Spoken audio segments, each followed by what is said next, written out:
Hello everybody, I hope you're all well. If any of you think of leaving a comment saying, Jordan, we can see the tracks in your extensions. Jordan, you look like you're in year 11. I have literally about 5 extensions left in my head. I'm getting my hair done tomorrow. This is what I've had to do. Last month, Emma Chamberlain discussed on her podcast about how she thinks that influencer culture is dying. I think people used to put internet celebrities on a pedestal, and now, because there are so many, it's kind of lost its spark. It's kind of a little bit stale. It's really interesting how a large chunk of internet celebrities now have no real foundation or purpose for being famous, besides the fact that they kind of got famous on accident, and then now they're going to all these big and fancy events, and people are just kind of checking in because it's interesting to see like what people are wearing, what events they're going to. So now you're actually following somebody who got famous on kind of accident just to see what kind of famous person activities that they're doing.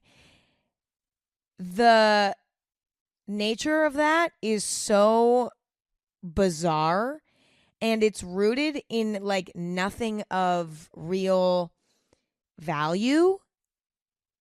And I think that that's a problem, because I think that, or it's not a problem, but I think that that's not going to work forever. And how most likely, because everything has been done before and social media is starting to get very repetitive, that a big shift in the influencer space is coming. Now, this stirred up a bit of I wouldn't even say controversy. I would just say that it started a conversation about influencers, especially on TikTok and Twitter. And everyone found it very interesting that Emma Chamberlain, of all people, one of the most successful influencers of our time, who would not have anywhere near as many opportunities as she did if it wasn't for her success on social media, thinks that influencing is dying. And all the discourse that was going on TikTok really got me thinking about influencers. And I've been using social media since I was around 10 years old, even younger if Club Penguin counts as social media. And I have witnessed firsthand the life cycle of the influencer.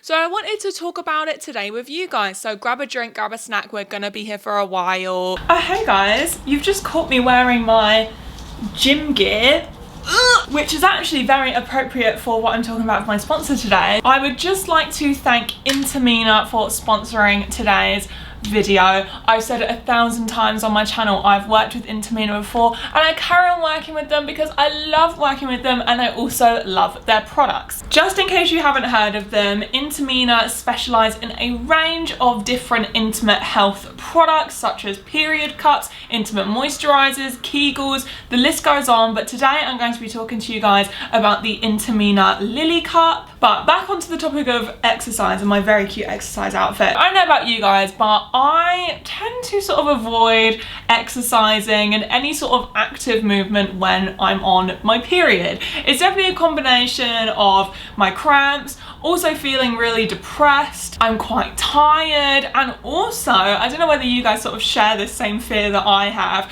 but I get quite anxious and nervous about possibly leaking. But one thing I do notice is when I do decide to exercise on my period, which is mostly either having sex, or going on walks. I love walking. I notice that afterwards I actually feel so much better. Like I feel so energized, I feel like I'm in a good mood. And I don't know whether it's because the exercise is a distraction or there's another reason behind it, but also just my cramps actually tend to reduce a little bit as well when I sort of just get my body moving during my period. And personally, when I am exercising or just moving a little bit on my period, I like to use the Intermina Lily Cup Compact. So how this works is it's very easy to use and insert. You literally just roll it up like a tampon and insert it like a tampon. It's very easy, and it actually collects more than your average tampon. It offers up to 8 hours of protection, so you don't need to be worried or anxious about any sort of leaks. And obviously the Lily Cup Compact, along with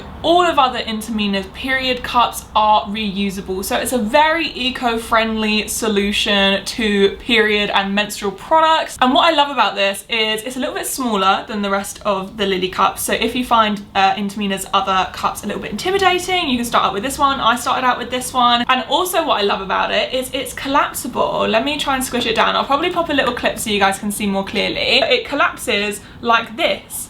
Literally, look how small that is. It comes with a little pink case as well, which I've actually lost, but it's very, very good. I love it. So if you guys want to find out more about Intamina and their products, make sure you click my link in the description. And thank you so much again, Intamina, for sponsoring today's video.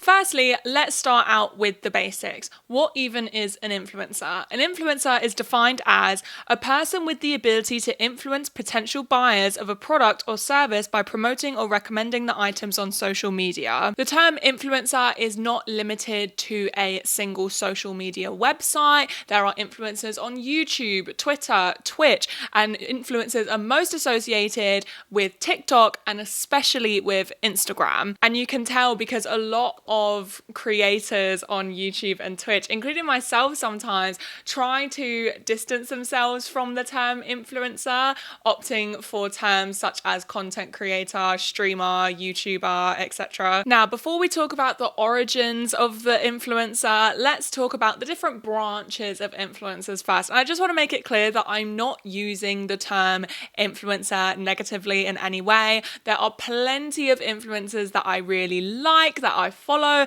and I'm sure will be featured in this video. Firstly, we have influencers who got their start on YouTube. Now, YouTube is a very old website. It was created in 2005, and some of the very first influencers and internet personalities got their start on YouTube. Beauty, fashion, and lifestyle content is massively popular on YouTube. Not only is it perfect for seamless brand integration, but also it translates onto other social media websites very well, such as Instagram, because people were invested in them as people and wanted to know more about their lives. But influencers who got their start on YouTube isn't just restricted to beauty, fashion, and lifestyle content.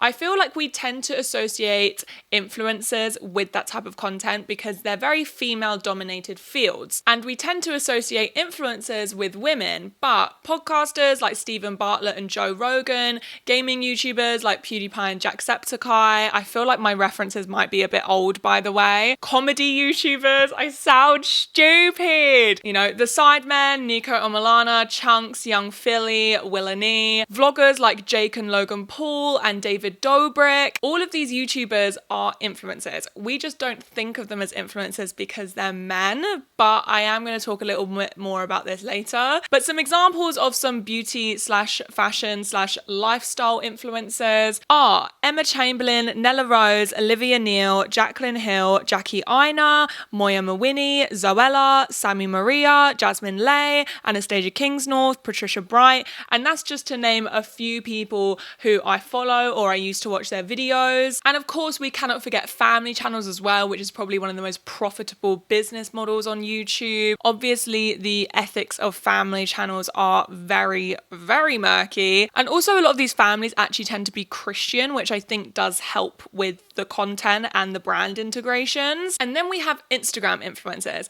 As I said earlier, a lot of people who got their start on YouTube and now have massive followings on Instagram can also be considered Instagram influencers.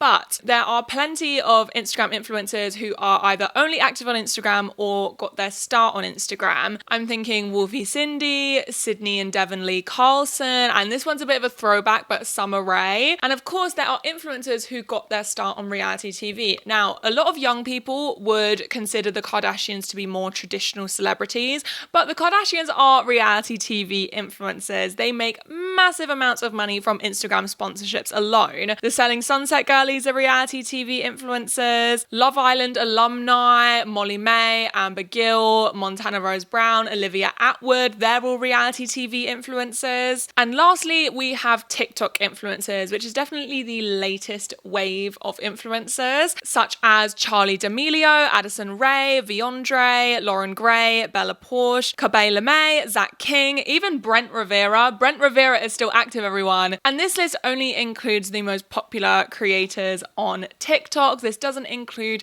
the hundreds, if not thousands, of popular fashion, beauty, lifestyle, self-help, true crime, comedy TikTokers, the list goes on. And I know that I've definitely missed a few genres such as Twitch streamers, but I don't know enough about Twitch streamers and I don't want to embarrass myself.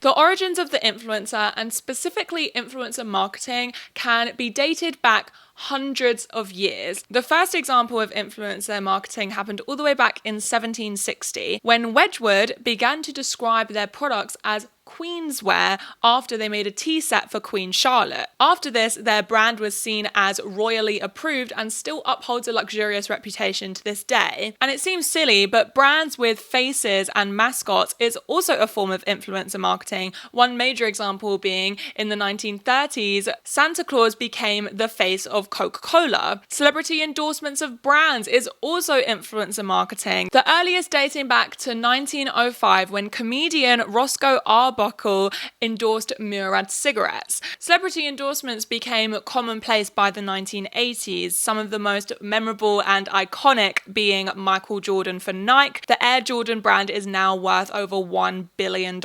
Michael Jackson, Beyonce, David Beckham and Doja Cat have all done campaigns for Pepsi. Beyonce.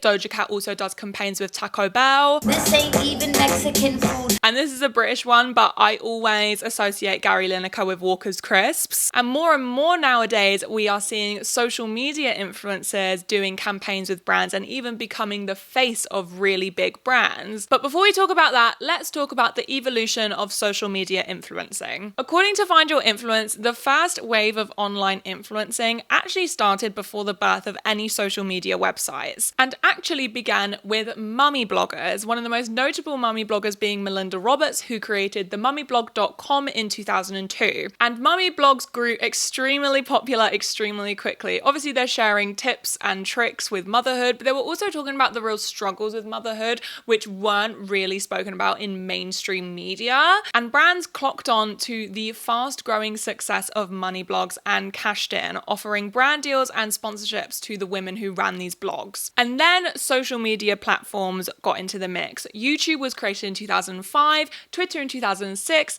Instagram in 2010, and Twitch in 2011. But before we talk about that, let's quickly talk about the evolution of the YouTube sponsorship.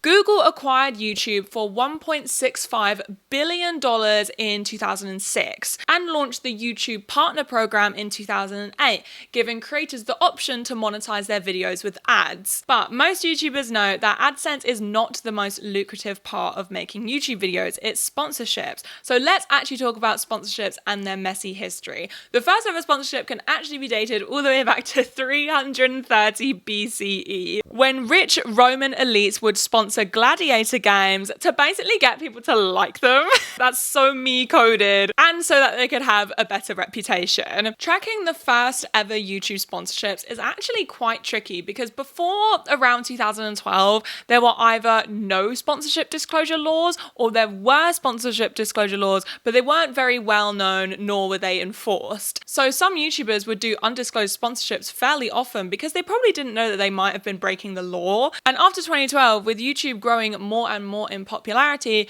undisclosed sponsorships started cropping up a lot more often. So the FTC in the US and the OFT in the UK began to crack down a lot more, which is why now YouTubers will very clearly disclose when a video is sponsored, not only just to cover their back legally, but also to build a trust with their audience. But just because these laws were introduced / enforced does not mean that there hasn't been a fair share of messy sponsorship drama since 2012. Between 2014 and 2018, the YouTube beauty guru space really began to blow up. Some of the most popular beauty gurus of the time being Jeffree Star, Jaclyn Hill, Manny MUA, and Laura Lee. The reason why I bring these names up is I'm pretty sure they were caught up in this scandal as well. Now, does this sound familiar to you guys? If you were obsessed with beauty gurus like I was back a few years ago, you'll remember some of the biggest beauty gurus having Morphe codes.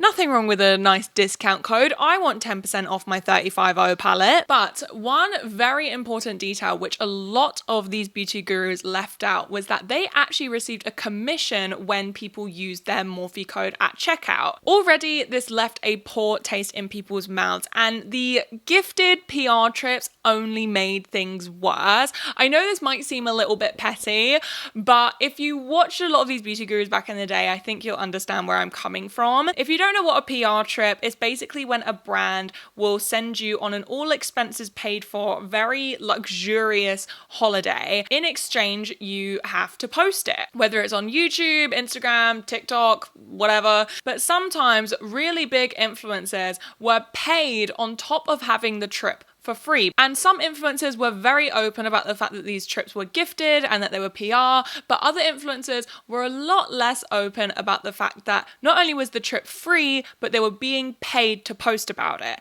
And this just made their audience trust them even less. I'm not going to focus on this segment for too long, but I can't talk about messy sponsorship drama without talking about Kenza Cosmetics, the scammy makeup brush brand which Tana Mojo and Gabby Hanna promoted their free makeup brushes. Spoiler alert, they were not free to their audience. And when Jake Paul promoted online mystery boxes, which you had to pay for before you could open them, to his very young, around 5 to 10-year-old audience. If it sounds like Jake Paul promoted gambling to a child audience, it's because he did. If you guys want to know more about sponsorships, I highly recommend Rowan Ellis's video on the ethics of YouTube sponsorship. I'll leave it linked down below. How influencing has changed over the past 10 years is I think we went from seeing influencers posting on YouTube, doing a few sponsorships on YouTube, and then sort of posting on Instagram for fun, to seeing YouTubers spreading their following over multiple platforms and doing sponsored content on all of these platforms, monetizing all of these platforms, and even some YouTubers releasing their own lines of products. And of course, there was the YouTube beauty guru boom of the mid 2010s, but when it sort of got to the late 2010s / early 2020s, there was definitely a shift in the YouTube influencer field, where beauty influencers moved from YouTube to Instagram and TikTok. The creation of TikTok has really changed the influencer scene as we know it. I really recommend checking out Smokey Glow's video about the possibility of TikTok replacing YouTube. In my opinion, I think long form content and video essays are still really thriving on YouTube, but I've noticed that audiences are beginning to prefer snappier, shorter content from beauty, fashion, and lifestyle creators. Instagram influencers were definitely living their best life in 2016. Sorry if this is a little bit random, I didn't know where to put this. The app was at its peak popularity. The algorithm wasn't complete dog shit. You could actually see the posts of people that you follow. It was the King Kylie, Summer Rae, Jay Alvarez, blue ass water era of Instagram. But it was also the extreme face tuning, unrealistic body standards, secret BBL, laxative tea sponsorship era of Instagram. But one thing I've noticed over the years as influencing has been evolving is that the Instagram influencer space is becoming so saturated that follow accounts are actually becoming less valuable. And let me explain myself. You know when someone, usually a man, is telling you that you can't just print more money, otherwise it will become worthless. Now, I never understood this until someone used the analogy of if everyone's dick is big, then no one's dick is big.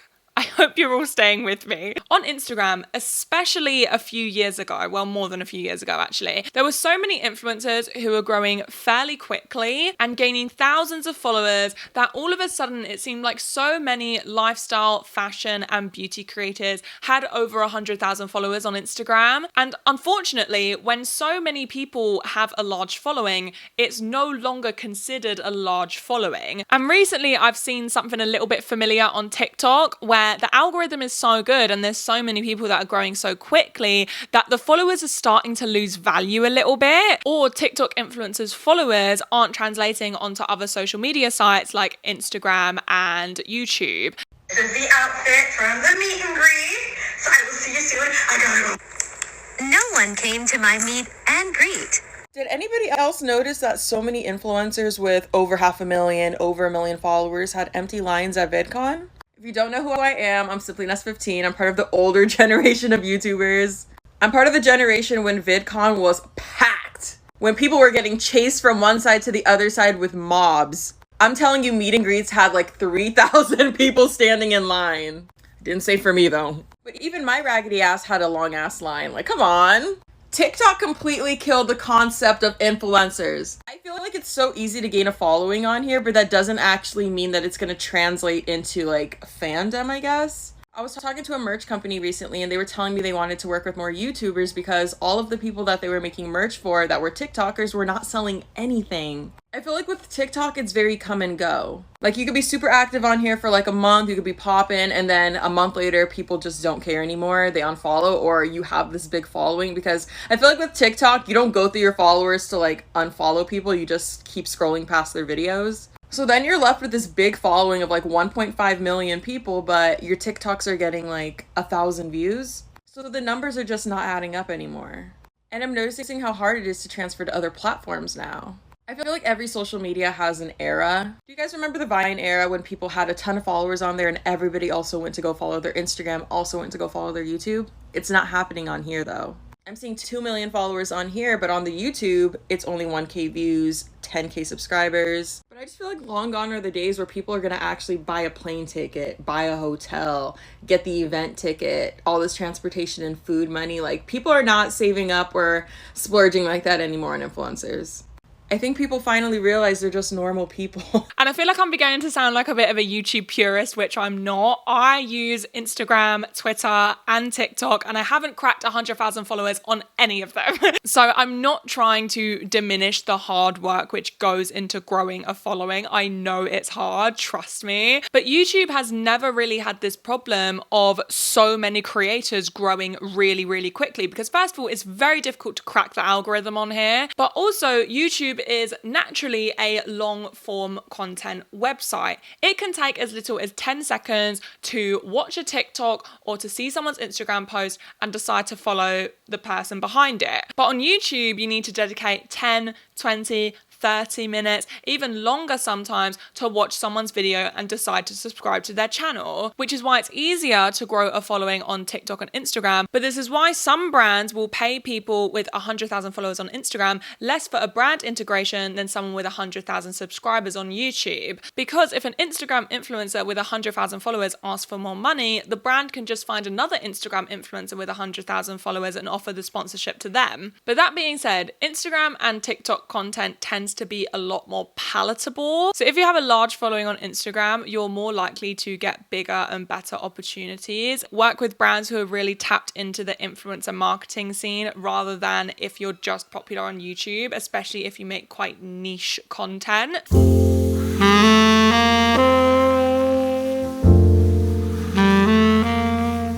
In 2019, a survey by Lego showed that a third of children between the ages of 8 and 12 aspired to be a vlogger. The same survey also found that children were 3 times more likely to want to become a vlogger than an astronaut. And of course, this survey did the absolute rounds on UK newspapers, a load of 40-year-olds saying that children didn't have any aspirations anymore, as if influencer marketing and being a YouTuber isn't one of the most lucrative jobs at the moment. But this study aside, it's common knowledge that both thousands of children and adults alike aspire to be influencers. So I've compiled a list of reasons why being an influencer has become one of the most desired jobs of the 21st century. Number 1.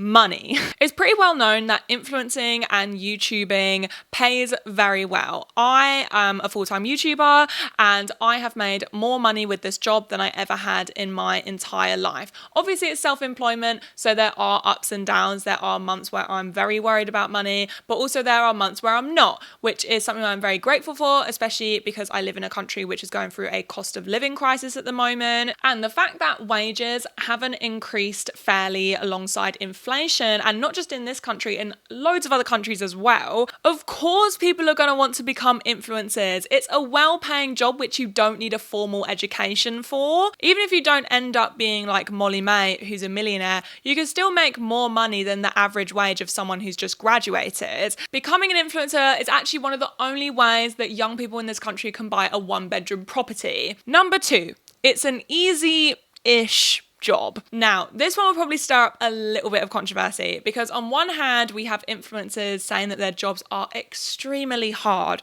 but on the other hand, we have a load of 40-year-olds who don't even consider it a real job. I lie very much in the middle. As someone who has worked normal jobs and now does YouTube full-time, there are a very unique set of pros and cons to this job. Pros, it's flexible schedule. You can work whenever you want. You're probably doing something that you enjoy. The cons, this job has affected my mental health in a way that no other job has. You also have to do your own taxes. I feel like I complain about this a lot, but I hate doing my own taxes. But the misconception that being an influencer is an easy job and you barely have to do anything is a misconception. I found especially recently that my mental health is no longer in the toilet and I'm actually motivated to do work. I've been working more hours now doing YouTube than I have in any of my other jobs. But something which a lot of influencers fail to mention is that our job is very fairly compensated. It's hard work, but it's high rewards, which is why even though I'm working more hours now as a YouTuber, I'd much rather be a YouTuber than back in the salon waxing people's vaginas for £9.50 an hour, where I was working nearly 40 hours a week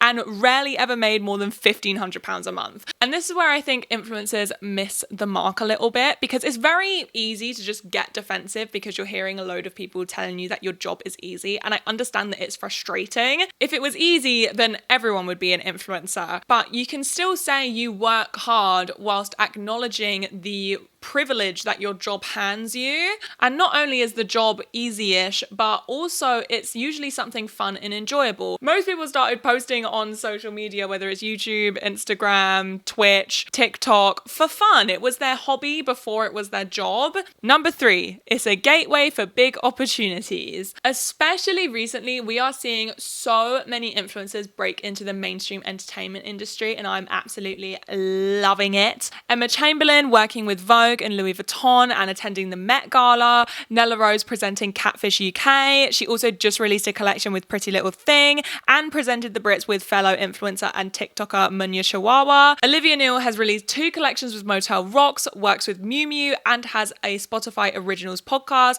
Chunks and Young Philly and the rest of the Beta Squad work with Foot Asylum. Being an influencer really does open the door for some big opportunities if you're lucky. And if anyone wants to know what my dream job is, sorry, I'm actually going off script. If being a YouTuber can get me any closer to becoming a presenter on Ninja Warrior, I'm putting it into the universe. I'm manifesting. Everyone start manifesting. Number 4, it's a prestigious job. This may sound similar to my second point, but it's different. If you're an influencer with a big following, you will get treated really well. Whether it's free stuff or gifted trips with brands, you also can hang out in influencer circles. And in general, people will just treat you really well. As an influencer, you will have a lot of social capital. And even though some people really do only hang out with influencers because they have large followings, some people don't care and they just want to be treated like they're the shit.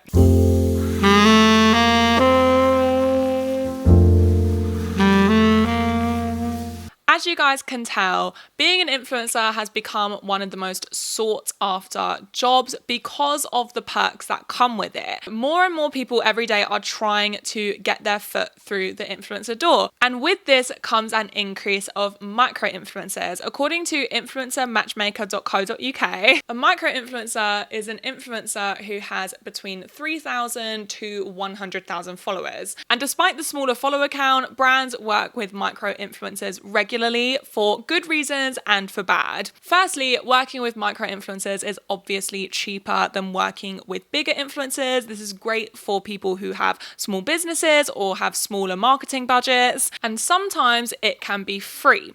And what I mean by that is a lot of brands will offer micro-influencers free stuff in exchange for posts. Now, I have mixed feelings about this. I think when it comes from, small businesses, Depop shops, I don't see anything wrong with it at all. A lot of the time, these people have no money dedicated to a marketing budget. They're usually doing it all by themselves, especially if the clothing that they make or the jewelry that they make is handmade. It often costs a lot of money to just make the products, but bigger businesses, particularly fast fashion companies like Fashion Nova and Pretty Little Thing, sending free clothing in exchange for promotion is nearly free advertising, because these clothes cost next to nothing for these companies to make. And not only that, but fast fashion companies will encourage consumers to tag them in their outfit posts, even when the clothing hasn't been sent to them for free. So hundreds, if not thousands of girls will tag Fashion Nova and Pretty Little Thing in their outfit posts, even if they haven't received any of the clothing for free,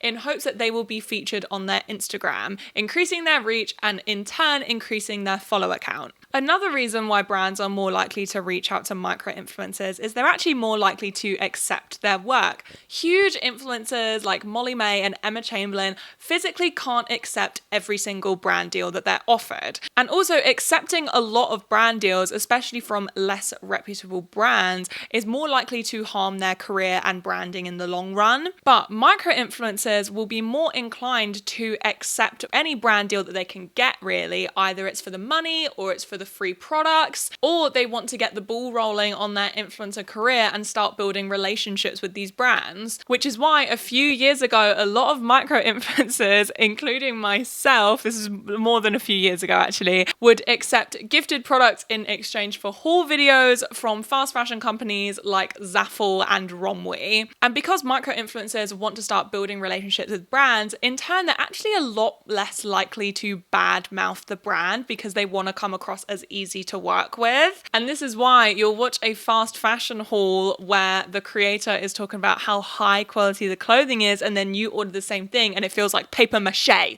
And speaking of micro-influencers being less likely to badmouth companies, I recently read the book Get Rich or Lie Trying by Simeon Brown. One second. I have it right here on my shelf. Great book, by the way.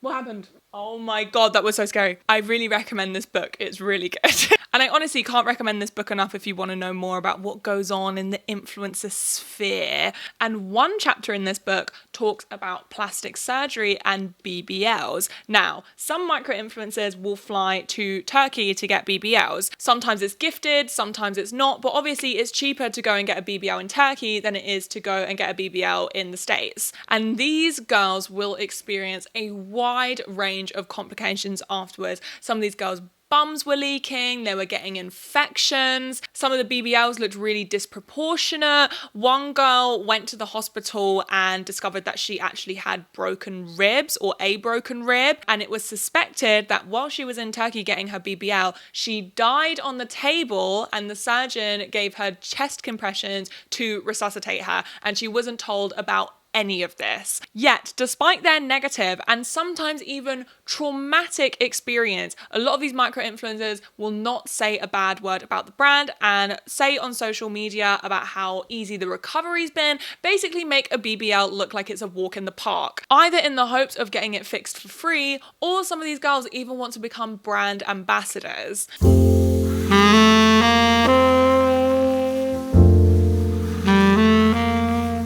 Reading Get Rich or Lie Trying really opened my eyes to how far some people will go to become influencers, such as lying for brands. But some people will go as far as getting plastic surgery, such as a BBL, to enhance their looks. More people are going to like their posts, more people are going to follow them, and then they become closer and closer to becoming an influencer. Not only that, but plastic surgery and filler actually makes for really popular content. Something which used to be done completely in secret, you can now watch hundreds of videos of people getting filler done and talking in depth about their experiences. And because this content is so popular, influencers can write their filler off as a business expense, they can accept free filler in exchange for promotion, or even get paid sponsorships with aesthetic clinics. I read an article on the New Yorker called The Age of the Instagram Face, which basically discusses how the rise of Instagram influencers and Facetune, alongside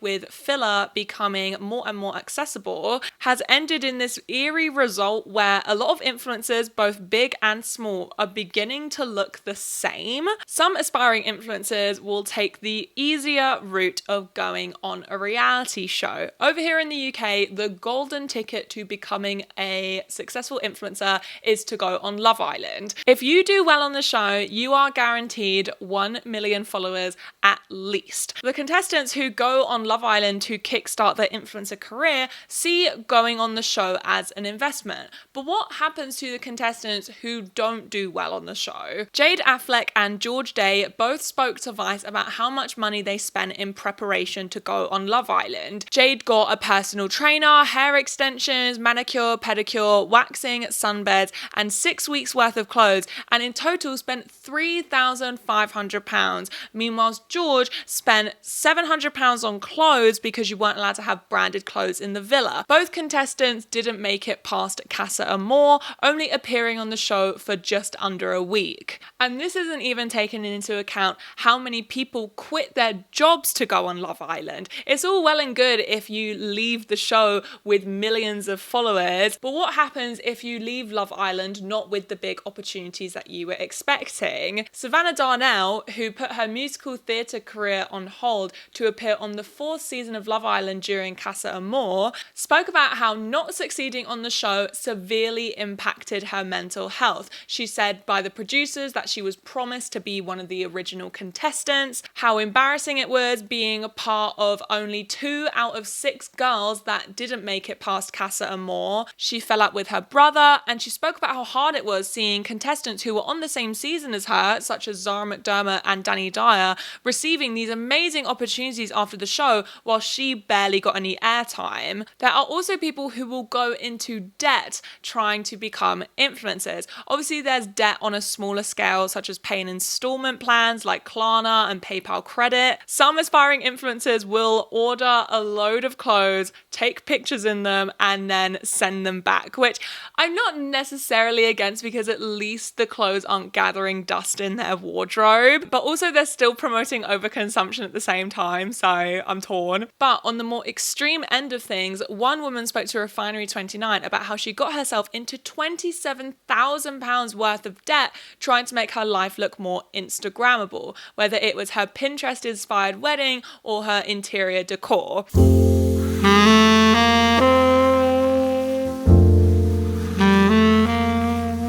I think there's so many negative connotations surrounding influencers that a lot of people forget that people watch and follow influencers for a reason, and that there are so many reasons to actually like influencers. Firstly, a lot of people follow influencers because they find them relatable. Before a lot of YouTubers got big, they used to film their videos in their bedroom, they used to work or go to school, and even as their success grows and their life changes, of course they will inevitably get a little bit of kickback for it, but their charismatic and relatable personality remains a constant in their content. And jumping off from relatability, influencers tend to reveal a lot more about their lives than a traditional celebrity would, whether it's their relationship, their family life, their everyday routine, their mental health, and people enjoy it and people get invested and end up building parasocial relationships with these influencers because they feel like they know them. And also a lot of influencers provide aspirational content, especially the bigger influencers who have made it. They run multiple businesses, they're in a relationship, they have a beautiful home, they go on amazing holidays.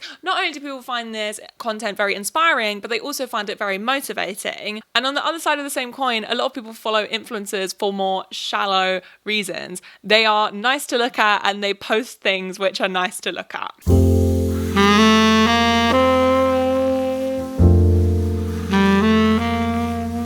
Dislike for influencers has definitely contributed to this newfound influencer fatigue, which is happening on social media at the moment. And as I'm discussing reasons why people dislike influencers, I don't necessarily agree with all of these points, nor do I think these points apply to all influencers. Unfortunately, some influencers can tend to be a little bit out of touch, and there definitely is reasons for this. This happens with a lot of high earning jobs, but it can happen with influencers because they're making really good money. They only really hang out with other influencers. Some influencers come from quite privileged backgrounds, and some influencers have been influencers since they were teenagers and have never had to work a normal job before. So events such as influencers flying to Dubai to avoid lockdown rules in the UK, Saffron Barker complaining that it took her 4 hours to get home because someone threw themselves in front of her train, Molly May's "we all have the same 24 hours in a day" comments, which I actually did cover in my very short-lived podcast, which I'm planning on getting back to, Alfie Day's entire living off £1 a day debacle. Something that I saw floating around on Twitter yesterday was the amount of people that were calling me a Tory. And I just want to 100% clear up right now that I'm not a Tory. And obviously, as someone who is present on the internet and has a following, mistakes happen, people fuck up. But sometimes you just hear about these things that some influencers do and you just think like, why? Because sometimes it really does just cost nothing to shut up. But the points that I did discuss earlier, I definitely do think explain why some influencers tend to be a little bit out of touch. Some people believe that influencers can be quite superficial and vapid. Now, this isn't really a critique I necessarily agree with, because I think it tends to be rooted in a lot of misogyny, which I'll elaborate more on later. But there's no denying that influencing, especially Instagram influencing, is all about appearances, which leads to a bit of truth bending and sometimes just outright lying, such as influencers buying clothes just for the sole purpose of Instagram posts and then sending them back, people posing in front of expensive cars which aren't theirs. Let's never forget the private jet photo studio in memoriam. Is it still open? I don't know. I want to go there.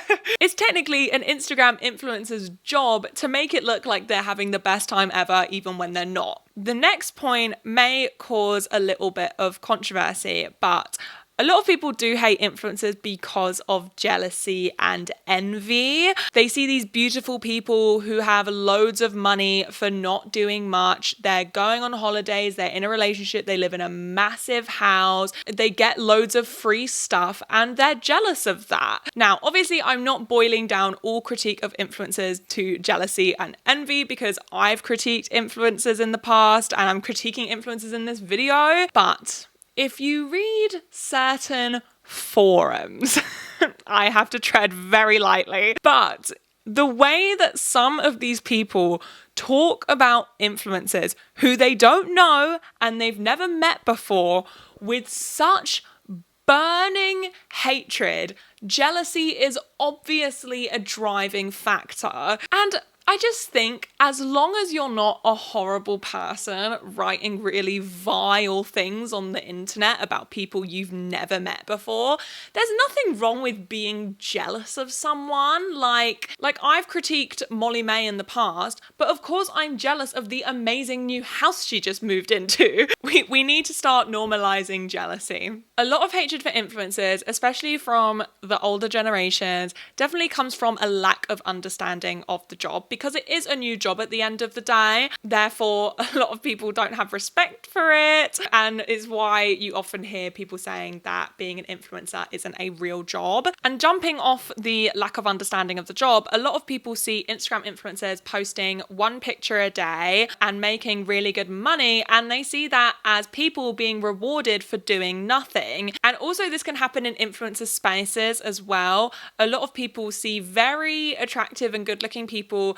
posting mediocre content and feel like they aren't deserving of the following that they have, that they're resting on their looks, that they have pretty privilege. And again, circling back to the point about older people not understanding the job, a sentiment which I hear very often is that there are so many other jobs which should be making more money than influencers are. It's absolutely shocking that influencers make more money than nurses in this country.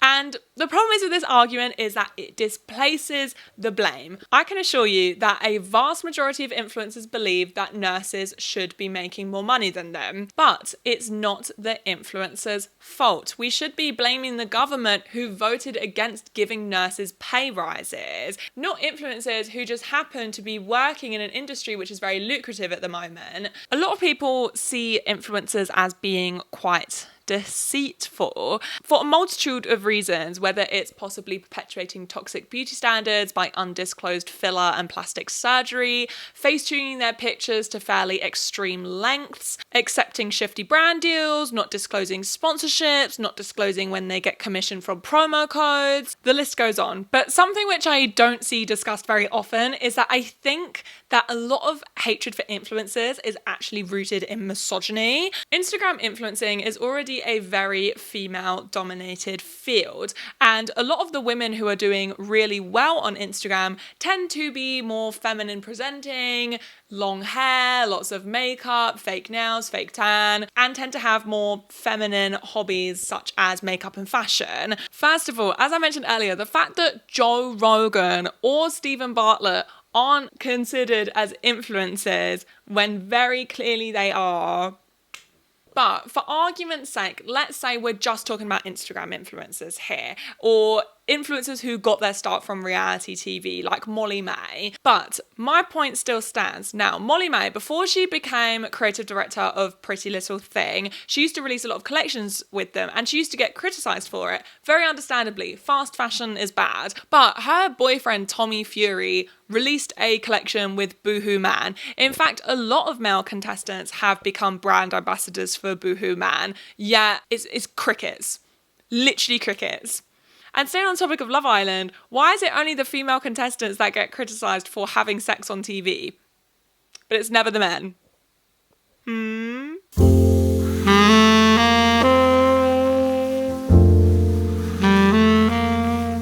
Now, following from why people dislike influencers, I wanted to talk about brand deals and authenticity, because a lot of dislike of influencers is related to the whole idea of authenticity and how brand deals sort of get in the mix of that. A lot of the time you hear from the audience of a once loved influencer that they aren't relatable anymore, or they only post to promote a product. They only post when they're sponsored. And I find this relationship between brand deals and influencer authenticity very interesting, because it does beg the question, can brand deals ever be authentic? And does accepting more brand deals make you less of an authentic influencer? And the truth is, we don't really know. There are plenty of influencers who will not take brand deals from products they don't like or they don't use. But also there are plenty of influencers who will accept brand deals with products that they've never even tried before. Lawton Goodger's agent popped in to admit it is industry practice not to try any of the shit that they shill. Now that's ethical. Half these posts you see that people do, they're not even trying them half the time anyway, so you know it's... I've never tried skinny coffee. Really? Excuse me, Lauren. I've never tried skinny coffee. What you said? I'm loving my products that I've been using. They've helped me so much. Anyway. Because we were a bit worried that maybe you'd need to try it before you mention it. No, not bothered. I've even had my own friends message me, Lol, can you get me some of that skinny coffee? Like, does it work? I'm like, do you not know this by now? Yeah. Robin spoke about this in her video about YouTube sponsorships, but influencers are very unlikely to badmouth a sponsor. Even if it doesn't explicitly say in your brief or your contract that you aren't allowed to badmouth the brand, a brand isn't going to want to work with you again if you say something negative about them in a sponsored video. And these unspoken rules don't just apply to sponsored content. Influencers who just receive PR from brands are far less inclined to speak negatively about them because they don't want to sour the relationship they've built with them. This was especially prevalent in 2016 to 2018 beauty guru YouTube, where YouTubers would not breathe a bad word about makeup brands out of fear that they would be taken off their PR list. I do really like So this is very pigmented. I really do like Kylie's lipstick. Really pretty mauve. Yeah, pretty pigmented, really pretty. Ooh, I really like the pink packaging. I'm really excited about this one. Really pretty pigmented. A lot of influencers would even kiss up to brands hoping that they'd be invited on gifted trips. And staying on the topic of brand deals, I think a lot more people than we realize are getting really sick of the constant fast fashion promotion from influencers. Already, the ethics are foggy, especially when you consider some of the bigger influencers are being paid upwards of £10,000 for one Instagram post by these fast fashion brands, which is more than what their garment workers make in a year. And not only this, but especially with brands like Pretty Little Thing and Shein, where their clothing is such poor quality that it literally falls apart after a few washes. A lot of influencers, big and small, won't tell you this because they want to stay on good terms with these brands.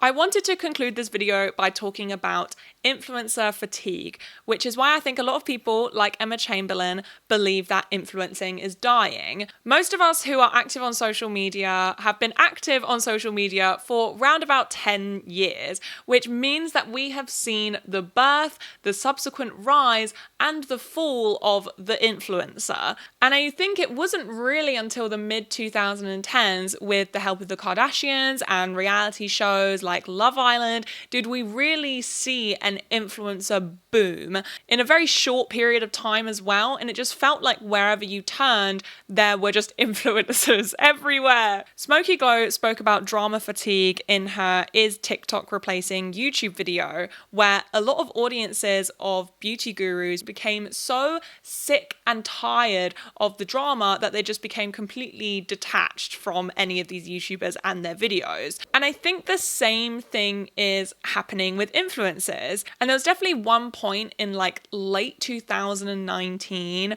where a lot of these influencers were dressing really similarly to each other. They were posting really similar posts. Smaller influencers would take inspiration from the bigger influencers, where eventually all of these posts just started to look the same. And on top of this, a lot of these influencers were promoting overconsumption, constant haul videos, and never outfit repeating in Instagram posts. And I definitely don't think we saw a shift in influencer culture until at least late 2020. At first, I thought maybe the pandemic triggered off this shift, which it could have, but it definitely didn't happen until later. Because remember, at the beginning of the pandemic in March of 2020, TikTok really blew up. And a lot of the overconsumption which we saw on YouTube basically just moved to TikTok. Every day it felt like I was seeing a new $500 Shein haul, and towards the end of 2020 I think people were just getting sick and tired of the overconsumption. But also I think people got bored of sort of the stereotypical Instagram influencer.